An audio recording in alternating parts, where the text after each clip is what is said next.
Hello, my name is Harry Green, and I'll be talking about how I implemented meditation into my life to become more mindful. I use this as well as introspection into my daily emotions to be able to see hands on the positive outcome of meditation. Using directive, subjective experience along with the research and the benefits of meditation, I put together a transparent look into the effects of meditation on the brain and daily well being. As college students, we often live lives that are inconsistent and lack routine. I fear that our emotional disposition coexists with a sporadic schedule, leading us to lack consistent positive emotions. By using the mindfulness skill of meditation, I was able to experience some short term effects of meditation, as well as being able to theorize long term effects of meditation.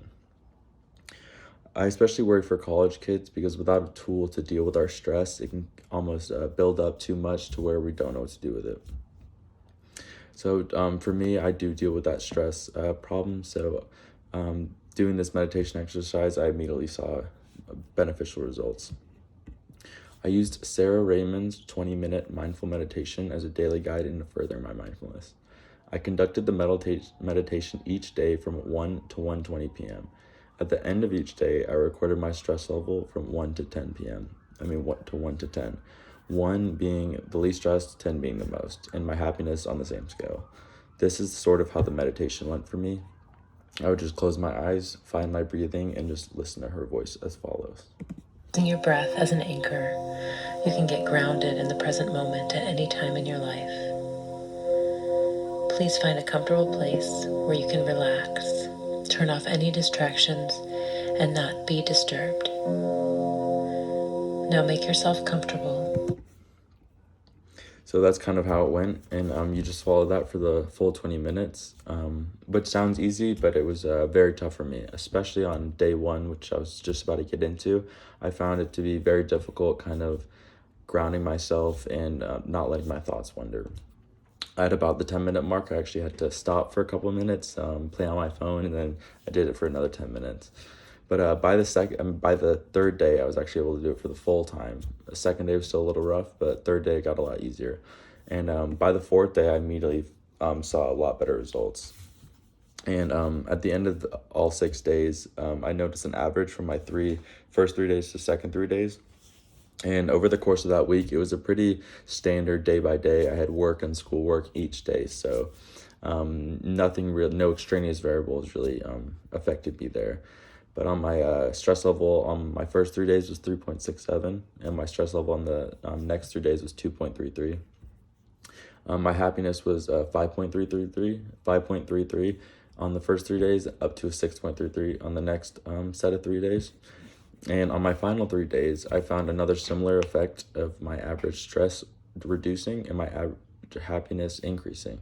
Although I was having to find and read through articles throughout these last 3 days, I found that doing so did not cause the usual kind of minuscule stress that it would. It didn't really build up. Rather, I felt that I had a clearer head and that it felt less of a chore. And it just overall, I kind of seemed to enjoy it a lot more and get it done in a reasonable amount of time, and felt like I got a good amount of work, so that writing the paper actually was a lot easier. So two of the notable researchers I looked at were Brown and Ryan, and specifically Brown and Ryan 2003. They looked at how meditation could increase mindfulness, which ultimately could increase positive well-being. They tested this by creating the MAS, or the Mindfulness Awareness Attention Scale, which looks at mindful states over time and the frequency of each state. They did this over the course of an entire experiment over a few months with quite a few participants, putting them in meditate, don't meditate, and looking at the frequency of each meditation. And overall, at the end, they measured the scale again, and they noticed that people who meditated scored much higher on the high well-being test than people that didn't meditate. Fredrickson et al. 2017 conducted a similar effect into mindful meditation. They found that positive emotions increased over the duration of the study in both experimental conditions at approximately the same rate. So meaning they saw an increase in positive emotions with an increase in meditation. And they also found a slight decrease in negative emotions over time, a kind of an inverse correlation to that meditation. My results showed a similar thing. I kind of slightly reduced in stress and quite a bit increased my happiness, which was very good.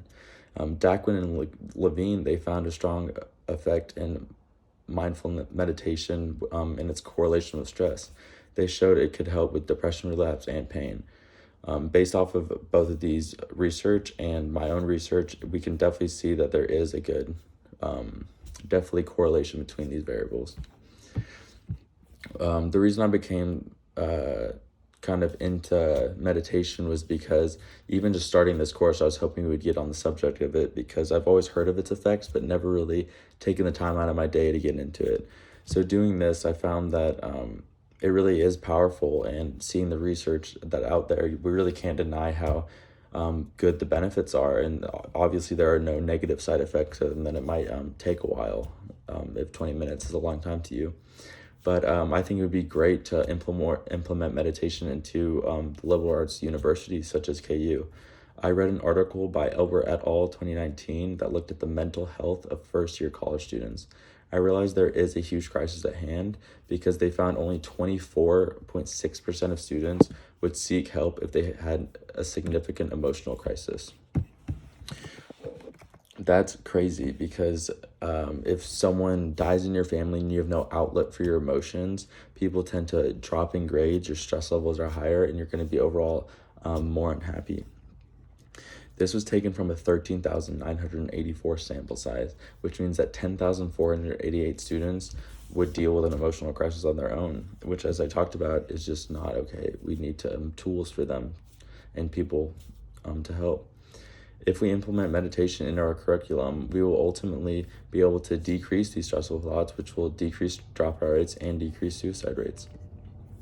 We see in Crowley et al. 2016 that there is a correlation with students that would meditate and also their feelings of a higher sense of well-being.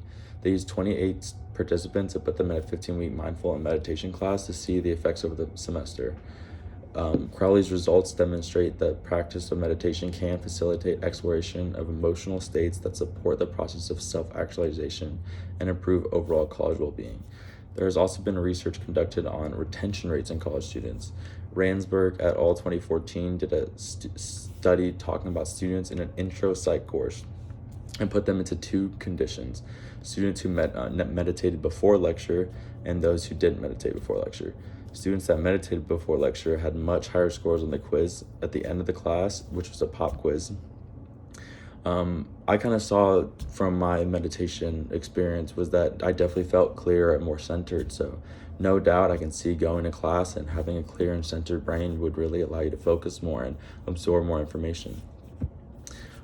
I hope researchers continue to produce positive research on meditation so that we can eventually really look into implementing this in a society, from elementary school to middle school to high school to even adults and elderly people. It's just a great way to be able to really get closer to yourself and kind of boost your mind and soul. As humans, we continuously update our vehicles and technology, but rarely we implement new and healthy habits into our daily lives. Thank you very much.